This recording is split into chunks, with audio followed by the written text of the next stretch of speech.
Bonjour à tous et à toutes, très heureux de nouveau de vous retrouver cette semaine pour essayer de réfléchir sur la situation qui est la nôtre, qui en vérité ressemble énormément à celle qui a été celle de notre histoire, puisque vous savez bien qu'à Pessah, également nous avons été confinés dans nos maisons, comme aujourd'hui nous sommes confinés dans nos maisons, et on va essayer de réfléchir ensemble sur le parallèle qui existe entre ces deux situations, et les enseignements et les leçons que nous pouvons tirer pour nous aujourd'hui, Be'ezrat Hashem.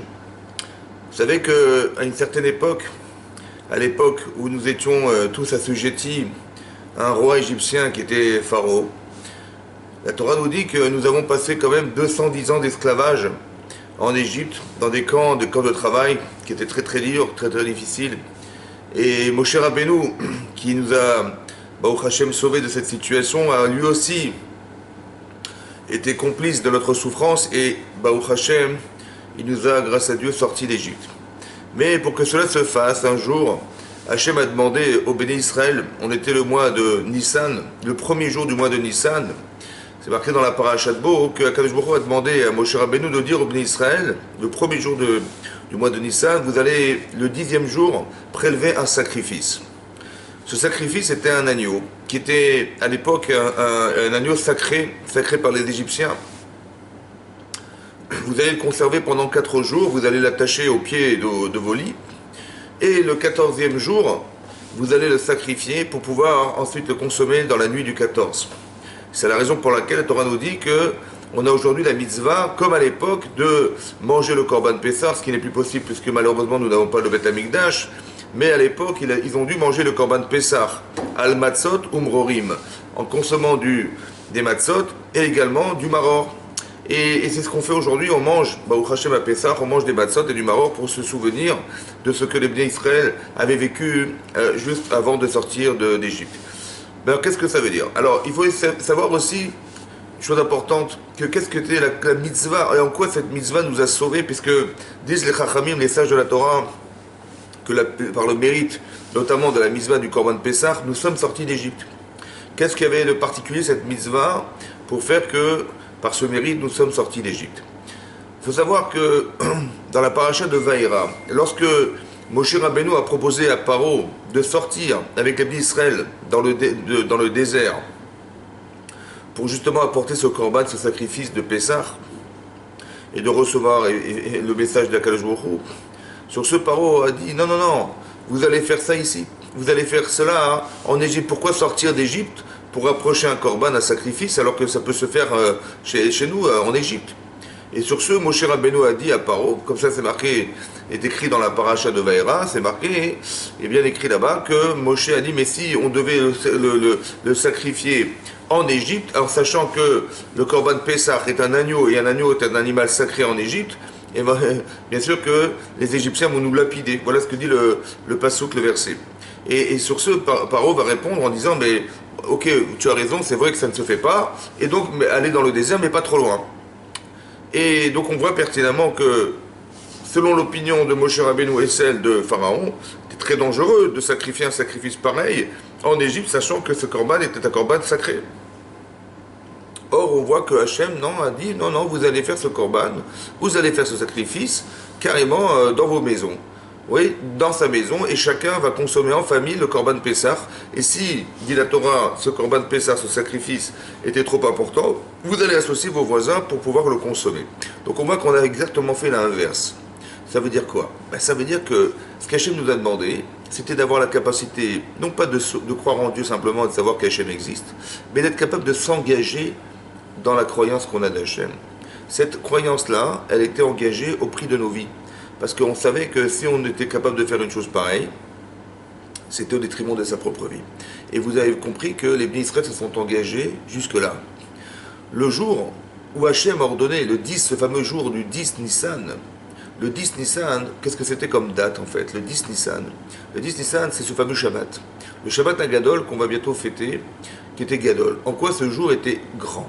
Ouais, ce jour et ce Shabbat est spécial. Qu'est-ce qu'il a de spécial, totalement grand, pour qu'on l'appelle Shabbat Agadol, le Shabbat qui précède Pessah? En fait, la grandeur de ce jour, c'est que, effectivement, il y a eu un miracle. Quel miracle? C'est que lorsque les Bnei Israël ont proposé de sacrifier cet animal le 10 du mois de Nissan, Eh bien, la Torah nous dit, les Chachamim nous disent que c'est les Égyptiens qui ont entendu ça, ils n'ont pas réagi. Et ça, c'est étonnant. Comment c'est possible qu'ils n'aient pas réagi alors qu'on a effectivement prouvé au départ que c'était dangereux et qu'effectivement ils auraient pu nous lapider. Il y a eu un grand miracle.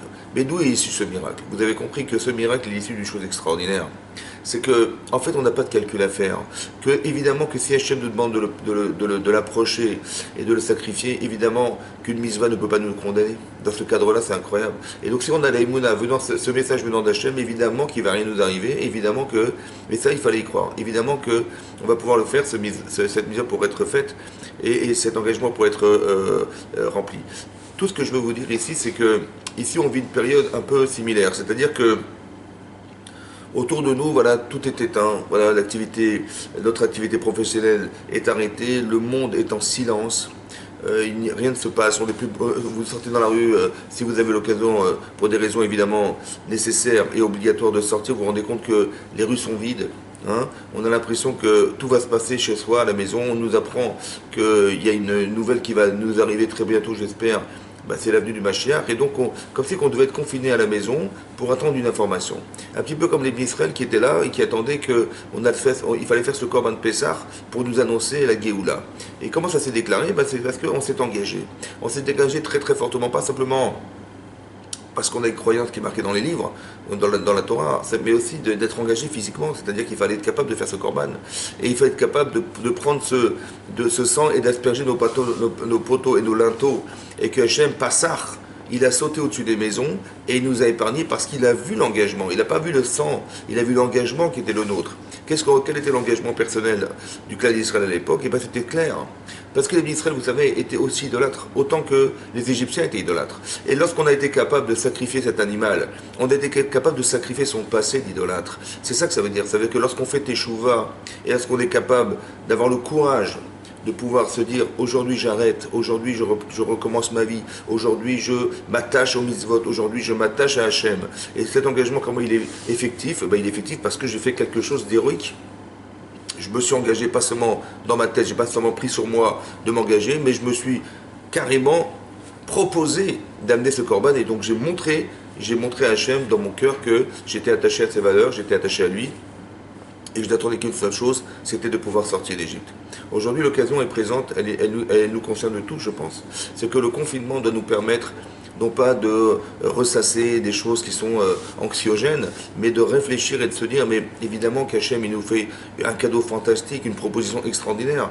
Et elle est tellement vraie que le monde entier est touché par cette situation, et donc elle devrait nous amener à penser, je pense que profitons de l'occasion pour faire teshuva, remettons en cause nos vies, réfléchissons, interrogeons les chachamim, les sages, les rabbanim qui nous entourent, et demandons-leur des conseils, comment se rapprocher d'Hachem.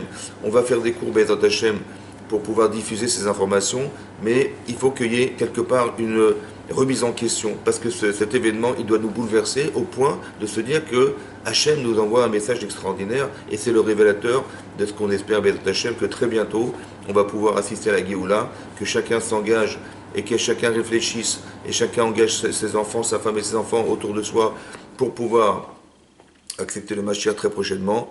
Amen, Kenny Rasson. Voilà, c'est ce qu'on se souhaite. Je vous souhaite aussi à vous, Be'ezrat Hachem, et aussi à tous les malades, une grande guérison très prochainement, et que le Mashiach puisse venir dans la joie et la santé. Amen.